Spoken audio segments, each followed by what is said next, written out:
Agape Ministries in Africa is working with the Stop the Spread campaign of the United States to teach communities in Mufulira to use the moringa tree in their daily food intake. The tree has various vitamins and amino acids that are essential to the body. Shireen Masupelo has the details in this report. This child is 6 years old. She looks like she is 2 years old because she's undernourished, hence being stunted in growth.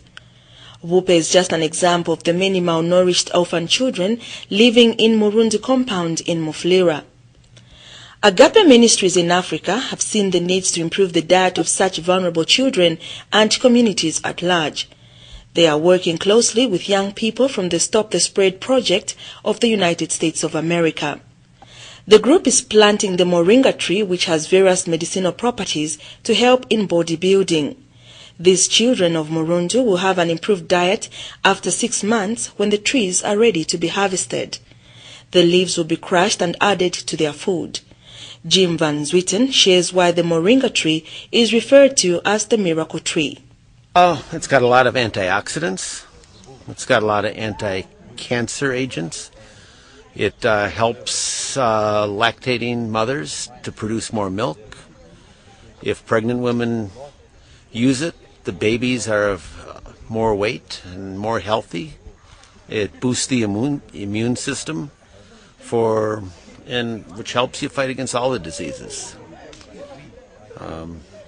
Also, you can eat the leaves fresh.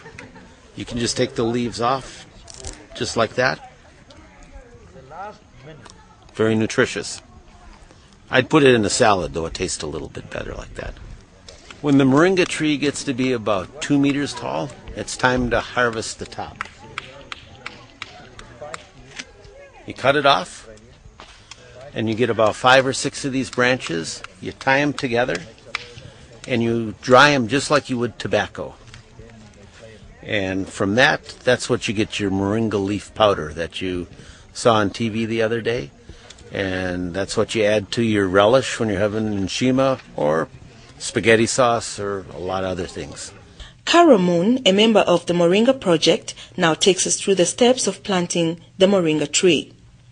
We start with the seeds like this and we soak them for a day in water.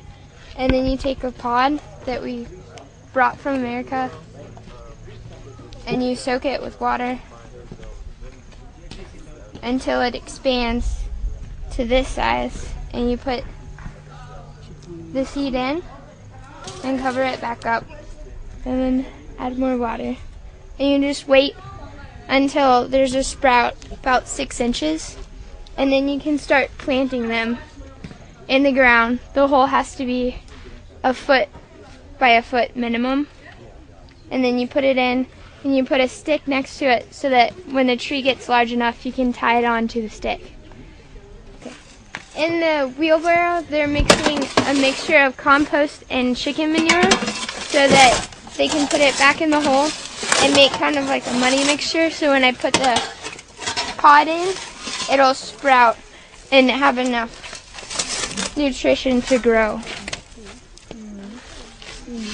You want to get it almost ground level and then add some water so that it's a good mixture and it's enough consistency. The stick is so that the local kids don't step in it and play with it. I would just want to say thank you for the help and for the concern that you have toward our village and our people, especially that you brought this tree and it will be planted here so that we can have access to proper nutrition. The works of Agape Ministries and Stop the Spread STS of the United States can only be commended, especially that apart from targeting high school graders in the prevention of HIV, they are working tirelessly to improve the welfare of vulnerable children. With this in mind, observers hope that many communities can make use of the moringa tree to boost their health needs. They also hope that high school graders will take messages on prevention of HIV seriously. Shireen Masupelo, ZNBC Focus in Mufulira.